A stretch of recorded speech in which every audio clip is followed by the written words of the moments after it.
Hi everyone, today I'm making sweet corn in a cup for my sister's birthday party and everyone enjoyed.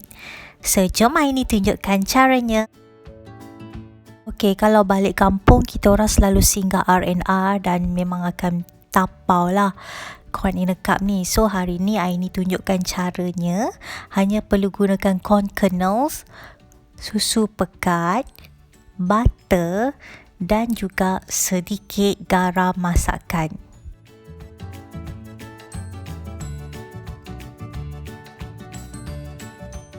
Senang je caranya guys. First step, sediakan rice cooker ataupun steamer.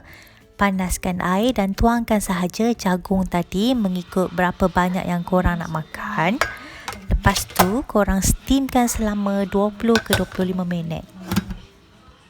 Okay guys, nampaknya jagung kita pun dah masak. So I'm gonna put this in a bowl and mix with other ingredients.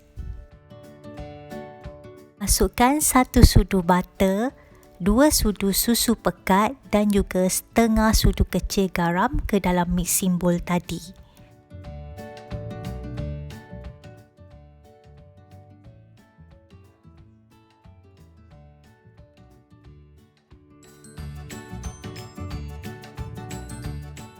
Sweet corn in a cup is ready to eat. Don't forget to like and subscribe.